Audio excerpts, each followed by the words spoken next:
ನಿಮ್ಗೊಂದು ಕತೆ ಹೇಳ್ತೀನಿ, ತುಂಬಾ ಗಮನವಿಟ್ಟು ಕೇಳಿ. ಒಂದ್ ಊರಿನಲ್ಲಿ ತುಂಬಾ ಫೇಮಸ್ ಆಗಿರೋ ಒಬ್ಬ ಜಾದೂಗಾರ ಇರ್ತಾನೆ. ಅವನ ಕೆಲಸ ಏನಂದ್ರೆ ಅವನ್ನ ಹೇಗೆ ನೀವು ಕಟ್ಟಾಕಿದ್ರು ಕೂಡ ತುಂಬಾ ಕಡಿಮೆ ಸಮಯದಲ್ಲಿ ಅವನು ಅದನ್ನು ಓಪನ್ ಮಾಡ್ತಿದ್ದ, ಮತ್ತೆ ಎಲ್ಲಾ ಕಾಂಪಿಟೇಷನ್ ಗಳಲ್ಲೂ ಗೆಲ್ತಿದ್ದ. ಮತ್ತೆ ಅವನಿಗೆ ತಾನಿಗೆ ತುಂಬಾ ಕಾನ್ಫಿಡೆನ್ಸ್ ಕೂಡ ಬಿಲ್ಡ್ ಆಗಿತ್ತು. ಹೇ, ನನ್ನನ್ನ ಸೋಲ್ಸಕ್ಕೆ ಯಾರ ಕೈಯಿಂದನೂ ಆಗಲ್ಲ ಅಂತ. ಇದೇ ರೀತಿ ಅವನ ಊರಿನವರು ಕೂಡ ಅವನ್ನ ಚಾಲೆಂಜ್ ಮಾಡ್ತಾರೆ, ಚೆನ್ನಾಗಿ ಕಟ್ತಾರೆ, ಟೈಟ್ ಮಾಡ್ತಾರೆ. ಆದ್ರೂ ಕೂಡ ಅವನು ತನ್ನ ಕೈ ಚಳಕ ತೋರಿಸಿ ತುಂಬಾ ಕಡಿಮೆ ಸಮಯದಲ್ಲಿ ಅದನ್ನ ಓಪನ್ ಮಾಡ್ತಾನೆ. ಊರವ್ರಿಗೆಲ್ಲ ಮುಖಭಂಗ ಆಗುತ್ತೆ. ಯೋಚನೆ ಮಾಡ್ತಾರೆ, ಹೇಗೆ ಇವನ್ನ ಸೋಲಿಸ್ಬೇಕು, ಇವನು ಪ್ರತಿ ಸರಿನೂ ಕೂಡ ಗೆಲ್ತಾ ಇರ್ತಾನಲ್ಲ ಅಂತ. ಆಗ ಅದೇ ಊರಿನ ಒಬ್ಬ ಐಡಿಯಾ ಕೊಡ್ತಾನೆ, ನಮ್ ಕೈ ಆಗದೆ ಇರೋ ಕೆಲಸ ಈ ಪೊಲೀಸ್ನವ್ರು ಮಾಡ್ಬೋದು. ಅವ್ರ ಹತ್ರ ಲಾಕಪ್ ಇರುತ್ತೆ, ಜೈಲ್ಗೆ ಹಾಕ್ತಾರೆ ಅವರು. ಅಲ್ಲೇ ಅವ್ರನ್ನ ಕಟ್ಟ ಹಾಕಿ ಬಿಡ್ಸಕ್ ಹೇಳೋಣ. ಅವನು ಆತರ ದೊಡ್ಡ ಮ್ಯೂಸಿಷಿಯನ್ ಇದ್ರೆ ಅಲ್ಲಿಂದ ತಪ್ಪಿಸ್ಕೊಳ್ಳಿ ಅಂತ ಒಂದು ಐಡಿಯಾ ಕೊಡ್ತಾನೆ.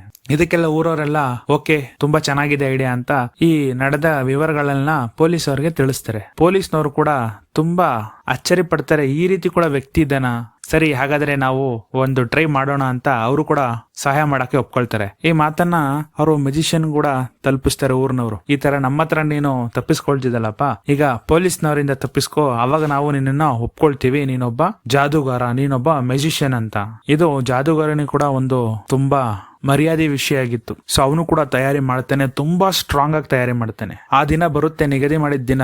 ಪೊಲೀಸರವನ್ನ ಚೆನ್ನಾಗಿ ಕಟ್ಟಿ ಲಾಕಪ್ ನಲ್ಲಿ ಹಾಕಿ ಬಿಡ್ತಾರೆ. ಟೈಮ್ ಕೂಡ ಸ್ಟಾರ್ಟ್ ಮಾಡ್ತಾರೆ. ಜಾದೂಗಾರ ಎಂದಿನಂತೆ ಅವನ ತನ್ನ ಕೈ ಚಳಕ ತೋರ್ಸಕ್ಕೆ ಸ್ಟಾರ್ಟ್ ಮಾಡ್ತಾನೆ. 1 ನಿಮಿಷ ಆಯ್ತು, 2 ನಿಮಿಷ ಆಯ್ತು, 3 ನಿಮಿಷ ಆಯ್ತು, ಕೊನೆಗೆ 4-5 ನಿಮಿಷ ಕೂಡ ಆಗ್ತಿದೆ. ಆದ್ರೆ ಅವನಿಗೆ ಮೊದಲನೇ ಸುತ್ತಿನದು ಕೂಡ ಓಪನ್ ಮಾಡಕ್ ಆಗ್ತಾ ಇಲ್ಲ. ಮತ್ತೆ ಅವನು ಹೇಗೇಗೋ ಕಷ್ಟ ಪಡ್ತಾನೆ, ಒದ್ದಾಡ್ತಾ ಇರ್ತಾನೆ. ಹೇಗಾರು ನನ್ನ ಮರ್ಯಾದೆ ಉಳಿಸ್ಕೊಳ್ಬೇಕಲ್ಲ ಅಂತ ತನ್ನ ಎಲ್ಲಾ ವಿದ್ಯೆಯನ್ನು ಒಂದೇ ಟೈಮ್ ಯೂಸ್ ಮಾಡಕ್ಕೆ ಟ್ರೈ ಮಾಡ್ತಾನೆ. ಕೊನೆಗೂ ಅವನು ಓಪನ್ ಮಾಡಕ್ ಆಗಲ್ಲ. ಹಾಗೂ ಹೇಗೋ ಕೆಲವೊಂದು ತನ್ನ ಹಳೆಯ ಇದು ವಿದ್ಯೆ ನೆನಪು ಬರುತ್ತೆ. ಆ ಟ್ರಿಕ್ಸ್ ನಿಂದ ಒಂದು 4-5 ಲಾಕ್ ನ ಓಪನ್ ಮಾಡ್ತಾನೆ. ತನಗೆ ಕಟ್ಟಿರ್ತಾರಲ್ಲ ಅದರಲ್ಲಿರೋ ಲಾಕ್ ನ ಓಪನ್ ಮಾಡ್ತಾನೆ. ಕೊನೆಯದೊಂದು ಇರುತ್ತೆ, ಸ್ವಲ್ಪ ಕಷ್ಟ ಆಗ್ತಾ ಇರತ್ತೆ ಓಪನ್ ಮಾಡಕ್ಕೆ. ಆದ್ರೆ ಅವನು ಏನ್ ಮಾಡ್ತಾನೆ, ಇವಾಗ ಇದು ಓಪನ್ ಮಾಡಿದ್ರು ನಾನು ಅಲ್ಲಿ ಪೊಲೀಸರು ಹಾಕಿರೋ ಲಾಕಪ್ ಅಂದ್ರೆ ಅದು ಇದ್ರ ತರ ಇರುತ್ತೆ ನೋಡಿ, ಬಾಗ್ಲು, ಕಂಬಿ ಬಾಗ್ಲು ಇರುತ್ತೆ ನೋಡಿ. ಅವನೇನ್ ಯೋಚನೆ ಮಾಡ್ತಾನೆ, ಇವಾಗ ನಾನು ಇದನ್ನ ಕೊನೆಯದ ತೆಗೆದ್ರು ಕೂಡ ನನ್ನ ಲಾಕಪ್ ನನ್ನ ಕೈಯಲ್ಲಿ ತೆಗಿಯಕ್ಕಾಗಲ್ಲ, ನಾನು ಸುಸ್ತಾಗಿದ್ದೀನಿ, ನನ್ನ ಕೈಯಲ್ಲಿ ಆಗಲ್ಲ ಅಂತ ಅವನು ತನ್ನ ಸೋಲನ್ನು ಒಪ್ಕೊಳ್ತಾನೆ. ನಿಮಗೆ ಇಲ್ಲೇ ಒಂದು ಇಂಟ್ರೆಸ್ಟಿಂಗ್ ಸಂಗತಿ ಇರೋದು ಏನ್ ಗೊತ್ತಾ, ಪೊಲೀಸರು ಇಂಟೆನ್ಷನಲಿ ಆ ಲಾಕ್ ಆಫ್ ಡೋರ್ ನ ಲಾಕೇ ಮಾಡಿರಲ್ಲ, ಅವರು ಬೇಕು ಅಂತ ಓಪನ್ ಬಿಟ್ಟಿರ್ತಾರೆ. ಬಟ್ ಇವನಿಗೆ ಗೊತ್ತಾಗಿರಲ್ಲ ಅವ್ರು ಲಾಕ್ ಮಾಡಿದ್ರೆ ಅಂತ ಅನ್ಕೊಳ್ತೇನೆ. ಬಟ್ ಅದು ಕ್ಲೋಸ್ ಆಗಿರೋ ತರ ಇರುತ್ತೆ, ಜಸ್ಟ್ ಎಳೆದ್ರೆ ಬರ್ತಿತ್ತು. ಇದರಲ್ಲಿ ನಿಮ್ಗೂ ಒಂದು ಕಲಿಯೋ ವಿಷಯ ಇದೆ. ಏನಪ್ಪಾ ಅದು ಅಂತ ಕೇಳ್ತೀರಾ?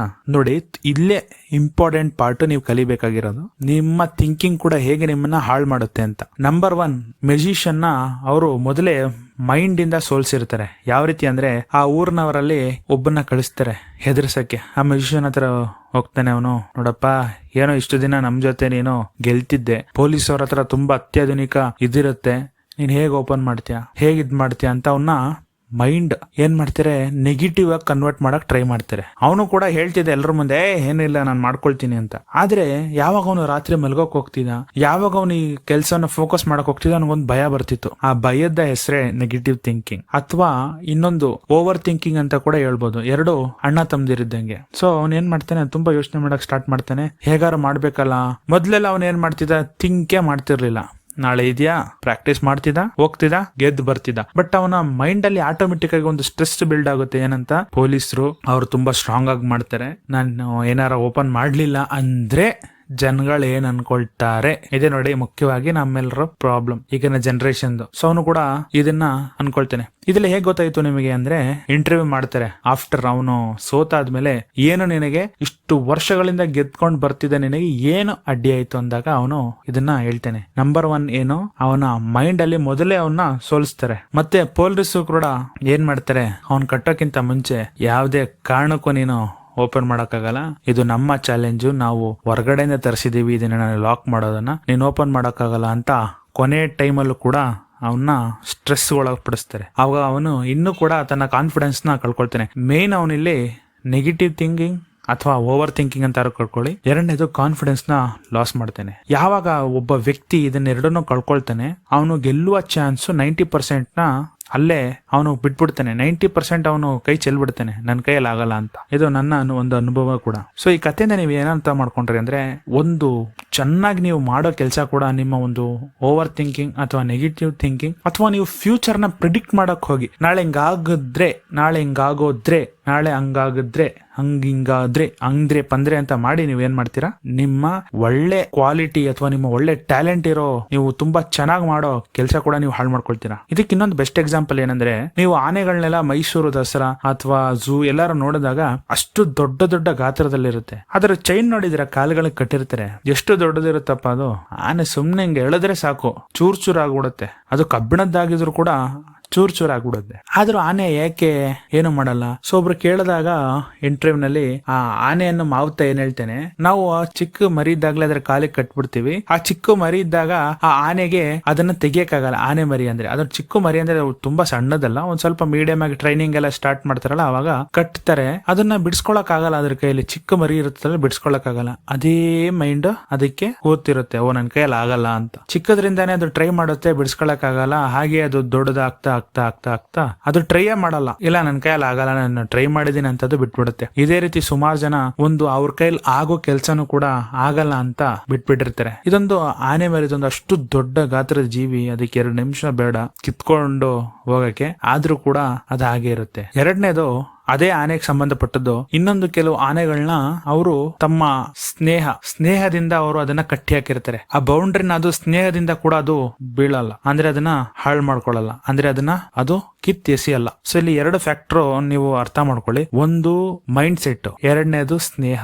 ಅದು ಸ್ನೇಹರ ಆಗಿರ್ಲಿ, ಪ್ರೀತಿ, ನಂಬಿಕೆ, ವಿಶ್ವಾಸ ಏನಾರಾಗಿರ್ಲಿ, ಈ 2 ವಿಷಯಗಳಿಂದ ಅಷ್ಟು ದೊಡ್ಡ ಆನೆ ಕೂಡ ತನ್ನ ಶಕ್ತಿನ ಯೂಸ್ ಮಾಡ್ಕೊಳಕ್ ಆಗಲ್ಲ. ಅದೇ ರೀತಿ ಇವಾಗ ನಾನೊಂದು ಫೋಟೋನ ಹಾಕ್ತೀನಿ ನೋಡಿ. ಈ ಕುದುರೆನ ಅವರು ಚೇರ್ ಕಟ್ಟಿದ್ದಾರೆ. ಆ ಕುದುರೆಗೆ ಎಷ್ಟೊತ್ತು ಅದನ್ನ ತಗೊಂಡು ಓಡೋಕೆ, ಆದ್ರೆ ಅದೇನು ಕೊಡಲ್ಲ. 2 ವಿಷಯಗಳಿಂದ ಅದನ್ನ ಕಟ್ಟಾಕಿದ್ದಾರೆ. ಒಂದು ಮೈಂಡ್ ಸೆಟ್ ಅಥವಾ ಒಂದು ಸ್ನೇಹ ಅಥವಾ ನಂಬಿಕೆ ಅಥವಾ ಅದು ತನ್ನ ಮಾಲೀಕನಿಗೆ ನೀಡುತ್ತಿರೋ ವಿಶ್ವಾಸ. ಸೊ ಇದ್ರಲ್ಲಿ ನೋಡಿ, ಇವಾಗ ನೀವು ನಾನು ಏನಕ್ಕೆ ವಿಶ್ವಾಸ ನಂಬಿಕೆಯನ್ನು ಎಕ್ಸ್ಟ್ರಾ ತಗೋಬರ್ತೀನಿ ಅಂದ್ರೆ, ನೀವು ಕೆಲವೊಂದು ಟೈಮು ನಿಮ್ಮ ಸಾಧನೆಗೆ ನಂಬಿಕೆ ವಿಶ್ವಾಸನು ಕೂಡ ಸೇರ್ಸ್ಕೊಂಡು ನೀವು ಕೆಲವೊಂದು ಟೈಮ್ ಕೆಲವೊಬ್ರು ಹಾಳು ಮಾಡ್ಕೊಳ್ತಾರೆ. ಸೊ ಅದು ನಾನು ಎಲ್ರಿಗೂ ಅಪ್ಲೈ ಆಗಲ್ಲ. ಯಾರಿಗೆ ಅಪ್ಲಿಕೇಬಲ್ ಆಗುತ್ತೆ ಅವ್ರಿಗೆ ಚೆನ್ನಾಗಿ ಅರ್ಥ ಆಗ್ತಿರುತ್ತೆ ಮಾತು. But majority of the people ಗೆ ನೆಗೆಟಿವ್ ಥಿಂಕಿಂಗ್ ಮತ್ತೆ ಓವರ್ ಥಿಂಕಿಂಗ್ ಇಂದಾನೆ ಅವ್ರು ಹಾಳಾಗ್ತಾ ಇರೋದು. ಸೊ ಇಷ್ಟೆಲ್ಲಾ ನಾನು ಸುತ್ತಿ ಬಳಸಿ ಹೇಳ್ತಾ ಇರೋದು ಏನಕ್ಕೆ ಅಂದ್ರೆ, ಇವಾಗ ನೀವು ಪ್ರತಿಯೊಬ್ಬರು ವಿಡಿಯೋ ನೋಡ್ತಾ ಇರೋ ಪ್ರತಿಯೊಬ್ಬರ ಲೈಫ್ ಕೂಡ ಬೇರೆ ಬೇರೆ. ಇವಾಗ ನೀವು ಪ್ರತಿಯೊಬ್ರು ನಿಮ್ಮ ಲೈಫ್ ನಲ್ಲಿ ನೀವು ಏನ್ ಆ ರೀತಿ ನೆಗೆಟಿವ್ ಥಿಂಕಿಂಗ್ ನ ಬೆಳೆಸ್ಕೊಂಡು ನೀವು ಹಾಳಾಗ್ತಿದ್ರ, ಅಥವಾ ನೀವು ಏನು ಸಕ್ಸಸ್ ಪಡಿಬೇಕಾಗಿತ್ತು ಆ ಸಕ್ಸಸ್ ನ ಇನ್ನೂ ನೀವು ಹೋಗ್ತಾ ಇಲ್ಲ, ಹತ್ರಕ್ಕೂ ಹೋಗ್ತಾ ಇಲ್ಲ ಅಂದ್ರೆ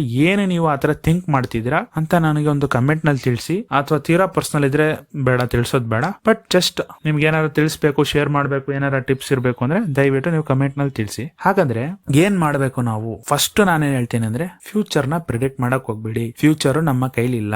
ನಾಳೆ ಏನಾಗುತ್ತೋ, ನಾಳೆ ಎಕ್ಸಾಮ್ ಇರುತ್ತೆ ಅಂತ ಅರ್ಥ ಮಾಡ್ಕೊಳ್ಳಿ. ಎಕ್ಸಾಮ್ ಅಥವಾ ಏನೋ ಇಂಟರ್ವ್ಯೂ ಏನಾರು ಇರ್ಲಿ, ನಾಳೆ ಹಿಂಗ್ ಆಗೋದ್ರೆ ಅನ್ನೋದ್ರಿಂದನೇ ಸುಮಾರು ಜನ ಮನೇಲಿ ಕೂತಿರೋದು. ಅವ್ರು ಎಲ್ಲಿ ಇರ್ಬೇಕಾಗಿತ್ತು ಅಲ್ಲಿ ಇಲ್ದೇ ಇರೋ ಕಾರಣ ಹಿಂಗಾಗೋದ್ರೆ. ಬೇಡ, ಫ್ಯೂಚರ್ ನಮ್ ಕೈಲಿಲ್ಲ. ನಿನ್ನ ಕೈಲಿ ಎಷ್ಟಾಗುತ್ತೆ, ಇವಾಗ ನಾನು ಇಲ್ಲಿಂದ ಎಷ್ಟು ದೂರ ಓಡಬಲ್ಲೆ ಅನ್ನೋದನ್ನ ನಾನು ನೋಡ್ಬೇಕು. ಇಲ್ಲ ನಾನು ಅಲ್ಲಿಂದ ಓಡಕ್ ಆಗ್ಲಿಲ್ಲ ಅಂದ್ರೆ, ನಾನು ಇವಾಗ್ಲೇ ಮನೇಲಿ ಕೂತ್ಕೊಂಡೆ ನಾನು ಎಲ್ಲ ಯೋಚನೆ ಮಾಡ್ತಿದ್ರೆ, ನಾನು ಪ್ರಾಕ್ಟಿಕಲ್ ಮಾಡದೆ ಹೋದ್ರೆ ಫ್ಯೂಚರ್ ಕೂಡ ಹಾಳಾಗುತ್ತೆ. ಸೊ ಅದಕ್ಕೆ ಫ್ಯೂಚರ್ ನಮ್ಮ ಕೈಲಿಲ್ಲ. ನೀವೇನ್ ಮಾಡ್ಬೇಕು, ನಿನ್ನ ಕೈಯಲ್ಲಿ ಎಷ್ಟು ಮಾಡಕ್ಕೆ ಸಾಧ್ಯನ ಅಷ್ಟು ಮಾಡ, ಆಮೇಲೆ ದೇವ್ರಿಗೆ ಬಿಡು. ಇದನ್ನೇ ನಾನು ಹೇಳೋದು. ನಿಮಗೆ ಒಂದು ವಿಷಯ ಹೇಳ್ತೀನಿ, ಈ ನೆಗೆಟಿವ್ ಥಿಂಕಿಂಗ್ ಅಥವಾ ಓವರ್ ಥಿಂಕಿಂಗ್ ಹೇಗೆ ಸ್ಟಾರ್ಟ್ ಆಗುತ್ತೆ ನೋಡಿ. ಇದಕ್ಕೂ ಮತ್ತೆ ನಿದ್ದೆಗೂ ಒಂದು ಕನೆಕ್ಷನ್ ಇದೆ. ಯಾವ ರೀತಿ ಹೇಳ್ತೀನಿ ನೋಡಿ. ನೆಗೆಟಿವ್ ಥಿಂಕಿಂಗು ತುಂಬಾ ಜಾಸ್ತಿ ನಿದ್ದೆ ಮಾಡಿದ್ರು ಕೂಡ ಇರುತ್ತೆ, ತುಂಬಾ ಕಡಿಮೆ ನಿದ್ದೆ ಮಾಡೋದ್ರು ಕೂಡ ಇರುತ್ತೆ. ಯಾರು ಮೀಡಿಯಂ ಅಂದ್ರೆ ಕರೆಕ್ಟ್ ಆಗಿ ನಾರ್ಮಲ್ ರೇಂಜ್ ನ ನಿದ್ದೆ ಮಾಡ್ತಾರೆ ಅವರಿಗೆ ಆಲ್ಮೋಸ್ಟ್ ಒಂದು 50 to 60% ಅವ್ರಿಗೆ ಪ್ರಾಬ್ಲಮ್ಸ್ ಇರಲ್ಲ. ಏನಕ್ಕೆ 50-60% ಅಂದ್ರೆ, ನೆಕ್ಸ್ಟ್ ಇನ್ನು 2-3 ರೀಸನ್ಸ್ ಇದೆ. ಅದು ಕೂಡ ಅವ್ರ ಹತ್ರ ಇಲ್ಲ ಅಂದ್ರೆ ಅವ್ರ ಹತ್ರ 100% ನೆಗೆಟಿವ್ ಥಿಂಕಿಂಗ್ ಅನ್ನೋದು ಇರಲ್ಲ. ಸೊ ಜಾಸ್ತಿ ನಿದ್ದೆ ಮಾಡಿದ್ರೆ ಏನಾಗುತ್ತೆ ಗೊತ್ತಾ? ಇವತ್ತು ನೀವು ಫಸ್ಟ್ ಡೇ ತುಂಬಾ ಚೆನ್ನಾಗಿ ನಿದ್ದೆ ಮಾಡಿದೀನಿ ಅಂದ್ರೆ ನಿಮಗೆ ಅವತ್ತು ರಾತ್ರಿ ನಿದ್ದೆ ಬರಲ್ಲ. ಯಾವಾಗ ನಿದ್ದೆ ಬರಲ್ಲ, ನಿಮ್ಮ ಮೈಂಡ್ ಅಲ್ಲಿ ಓಡ್ತಾ ಇರುತ್ತೆ ನೆಗೆಟಿವ್ ಥಿಂಕಿಂಗ್ ಅನ್ನೋ ಅಲೆ, ಅಲ್ಲಿಂದ ಸ್ಟಾರ್ಟ್ ಆಗುತ್ತೆ. ಓಕೆನಾ? ತುಂಬಾ ಕಡಿಮೆ ನಿದ್ದೆ ಮಾಡಿದ್ರೆ ಏನು, ಸ್ಟ್ರೆಸ್ ಬಿಲ್ಡ್ ಆಗುತ್ತೆ. ಸ್ಟ್ರೆಸ್ ಬಿಲ್ಡ್ ಆಗೋದ್ರೆ ನೀವು ಪ್ರತಿಯೊಂದು ಕೆಲಸದಲ್ಲೂ ಕೂಡ ಡೌಟ್ಫುಲ್ ಆಗಿ ಯೋಚನೆ ಮಾಡ್ತೀರಾ, ಇದಾಗುತ್ತಾ ಆಗಲ್ವಾ ಅನ್ನೋ. ನಿದ್ದೆ ನೀವು ಯಾವಾಗ ಕಂಪ್ಲೀಟ್ ಆಗಲ್ಲ, ತುಂಬಾ ಜಾಸ್ತಿನೂ ಆಗೋದ್ರು, 2 ರೀಸನ್ ಇಂದ ನೆಗೆಟಿವ್ ಥಿಂಕಿಂಗ್ ಅಥವಾ ಓವರ್ ಥಿಂಕಿಂಗ್ ಮಾಡೋದು ಜಾಸ್ತಿ ಆಗುತ್ತೆ. ಎರಡನೇದು ತುಂಬಾ ದೊಡ್ಡ ಫಾಲ್ಟ್ ಏನಂದ್ರೆ ಫೇಕ್ ಸಿನಾರಿಯೋ. ಫೇಕ್ ಸಿನಾರಿಯೋ ಅಂದ್ರೆ ಏನು ನೋಡಿ, ಇವಾಗ ನಾನು ಸುಮ್ನೆ ಮಲಗಿರ್ತೀನಿ, ನಾನು ಯೋಚನೆ ಮಾಡೋದು ನಾನು ಶ್ರೀಮಂತನಾಗಿದ್ದೀನಿ.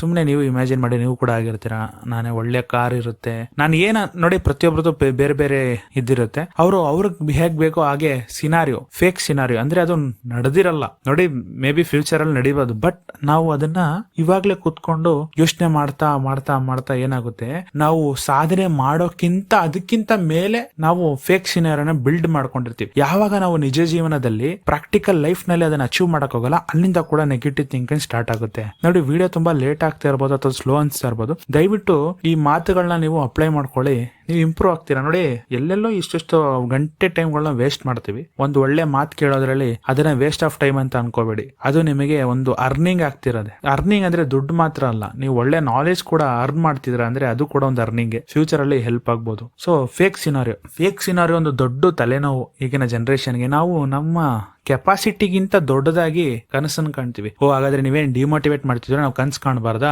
APJ ಅಬ್ದುಲ್ ಕಲಾಂ ಅವರು ಹೇಳಿದರೆ ಕನ್ಸ್ ಕಾಣಿ. ನೋಡಿ, ಕನ್ಸಿಗೂ ಫೇಕ್ ಸಿನಾರಿಗೂ ತುಂಬಾ ಡಿಫ್ರೆನ್ಸ್ ಇದೆ. ಫಾರ್ ಎಕ್ಸಾಂಪಲ್, ಇವಾಗ ನಾನು ಹೇಳ್ತೀನಿ, ಇವಾಗ ನಾನು ಏನು ಇಲ್ಲ, MLA ಇಲ್ಲ, MP ಇಲ್ಲ, ಒಂದು ರಾಜಕೀಯ ಪಕ್ಷದಲ್ಲೂ ಗುರುತಿಸ್ಕೊಂಡಿಲ್ಲ, ನಾನು PM ಆಗ್ಬೇಕು ಅಂತ ಮನಿಕೊಂಡು ಕನಸು ಕಾಣ್ತಿದ್ರೆ ಆಗುತ್ತಾ? ಅಟ್ಲೀಸ್ಟ್ ನಾನು ಒಂದು ಕೌನ್ಸಿಲರೋ, ಕಾರ್ಪೊರೇಟರೋ, MLA MP ಒಂದು ಮಿನಿಸ್ಟರ್ ಏನಾರ ಆದ್ರೆ ಆ ಟೈಮಲ್ಲಿ ನಾನು ಏನಾರು ಕನ್ಸ್ ಕಂಡ್ರು ಕೂಡ ಅದು ಸಾಧ್ಯ ಆಗೋ ಚಾನ್ಸಸ್ ತುಂಬಾ ಜಾಸ್ತಿ ಇರುತ್ತೆ. ನಾನು ಇಲ್ಲಿ ಒಂದು ರಾಜಕೀಯ ಪಕ್ಷ ಯಾವ್ದು ಅಂತ ಏನು ಗೊತ್ತಿಲ್ಲ, ನಾನು ಪ್ರೈಮ್ ಮಿನಿಸ್ಟರ್ ಆಗೋ ಫೇಕ್ ಸಿನಾರಿಯೋ, ಇದನ್ನ ಕನ್ಸಲ್ಲ, ಇದು ಕನಸಲ್ಲ, ಇದು ದಡ್ಡತನ. ಇದನ್ನ ಇದೇ ರೀತಿ ನೀವು ನಿಮ್ಮ ಲೆವೆಲ್, ಇವಾಗ ಒಬ್ಬ ವಿದ್ಯಾರ್ಥಿ ನಾನು IAS ಆಗ್ಬೇಕು ಅಂದ್ರೆ ಮಿನಿಮಮ್ ಅವನು ಡಿಗ್ರಿ ಮಾಡಿರ್ಬೇಕು. ಇಲ್ಲ ನಾನು PUC ಮಾಡಿ ಇವಾಗ ನಾನು ಕನಸನ್ನ ಕಾಣ್ತೀನಿ, ನಾನು IAS ಆಗ್ತೀನಿ, ನಾನು ಕಾರಲ್ಲಿ ಹೋಗ್ತೀನಿ, ನಾನು ಜನರಿಗೆ ಸೇವೆ ಮಾಡ್ತೀನಿ ಅಂದ್ರೆ ಅವನನ್ನ ನೀವು ದಡ್ಡ ಅಂತಿರೋ, ಬುದ್ಧಿವಂತ ಅಂತಿರೋ, ಅಥವಾ ಕನಸನ್ನು ಕಾಣ್ತಿರೋ ವ್ಯಕ್ತಿ ಅಂತ ಅನ್ಕೊಳ್ತಿರೋ, ಅವನು ಶತದಡ್ಡ. ಏನು ಗೊತ್ತಾ, ಅವನು ಮೊದಲು IAS ಆಗ್ಬೇಕು ಅಂದ್ರೆ ಮೊದಲು ಡಿಗ್ರಿ ಮಾಡಪ್ಪ, ಆಮೇಲೆ ನೀನು ಓದು, ಆಮೇಲೆ ಆಗು. ನೀನು ಓದ್ತಾ ಕನಸು ಕಾಣ್ತಿದೆ, ವೆರಿ ಗುಡ್, ಕಾಣಿ, ಮೋಟಿವೇಶನ್ ಸಿಗುತ್ತೆ. ಅದೇ ರೀತಿ ನಾನು ಇದಕ್ಕೆ ಏನಕ್ಕೆ ಇಷ್ಟೊಂದು ಹೇಳ್ತಿದ್ದೀನಿ ಅಂದ್ರೆ, ಸುತ್ತಿ ಬಳಸಿ ಏನಕ್ಕೆ ಹೇಳ್ತಿದ್ದೀನಿ ಅಂದ್ರೆ,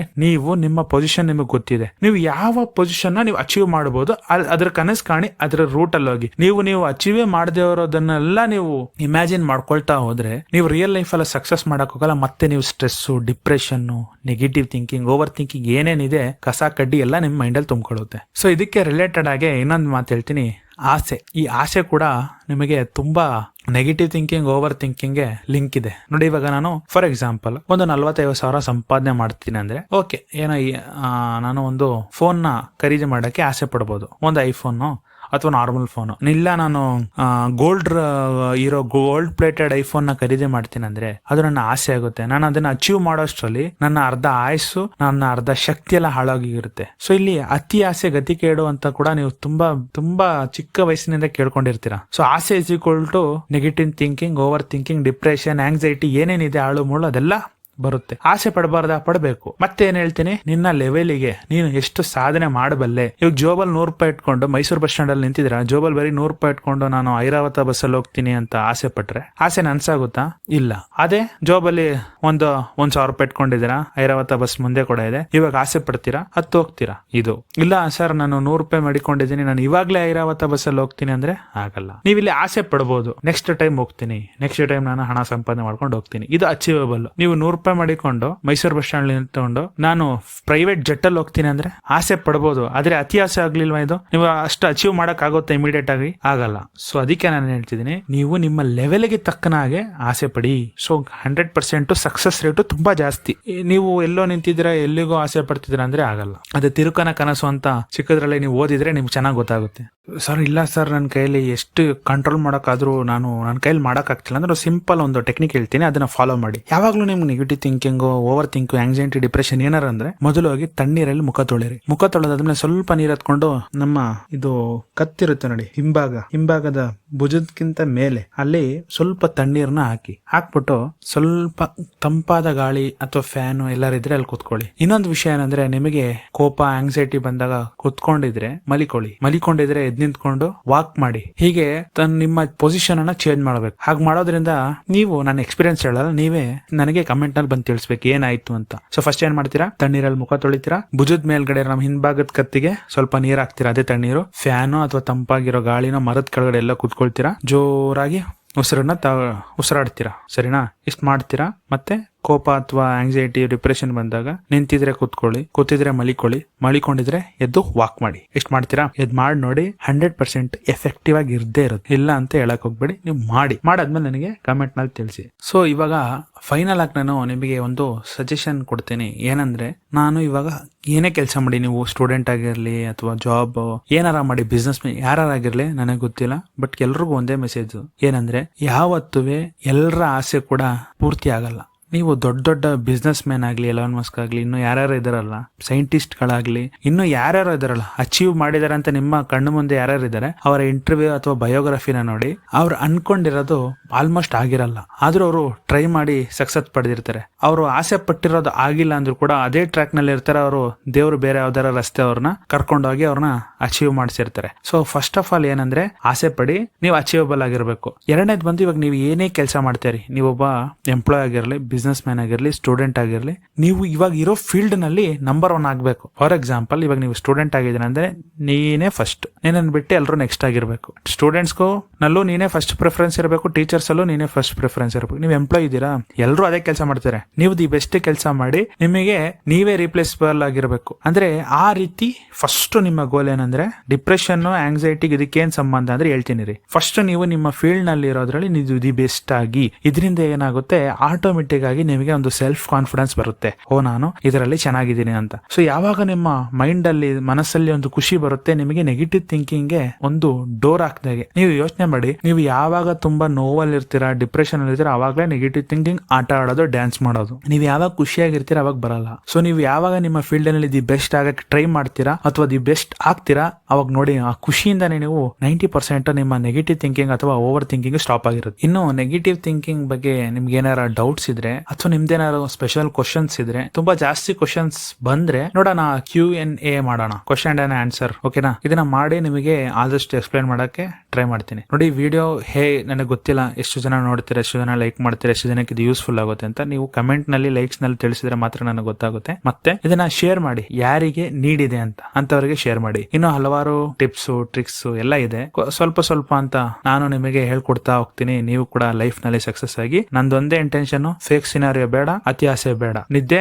ಲಿಮಿಟೆಡ್ ಆಗಿರ್ಲಿ, ಮತ್ತೆ ಯಾವುದೇ ಕೆಲಸ ಮಾಡೋಕ್ಕಿಂತ ಮುಂಚೆ ಹಿಂಗಾದ್ರೆ ಹಂಗಾದ್ರೆ ಆದ್ರೆ ಅನ್ನೋದನ್ನ ತೆಗೆದುಬಿಟ್ಟು, ಏನು ನಿಮ್ಮ ಪ್ರಾಮಾಣಿಕವಾಗಿ ನೀವು ಏನ್ ಪ್ರಯತ್ನ ಮಾಡ್ಬೇಕು ಅದನ್ನ ಮಾಡಿ, ರಿಸಲ್ಟ್ ಬಗ್ಗೆ ಯೋಚನೆ ಮಾಡಕ್ ಹೋಗ್ಬಿಡಿ. ರಿಸಲ್ಟ್ ನೆಕ್ಸ್ಟ್ ಡೇ, ಬಟ್ ನೀವು ಇವತ್ತು ಅದನ್ನ ಪ್ರಯತ್ನ ಮಾಡ್ತೀರಾ. ಸೊ ಹಾಗಾದ್ರೆ ಧೈರ್ಯದಿಂದ ಇವತ್ತಿಂದಲ್ಲ, ಈಗ್ಲಿಂದ, ಈ ಸೆಕೆಂಡ್ ಇಂದ ಸ್ಟಾರ್ಟ್ ಮಾಡಿ. ಹಾಗಾದ್ರೆ ಮತ್ತೆ ಒಂದು ಹೊಸ ವಿಡಿಯೋದಲ್ಲಿ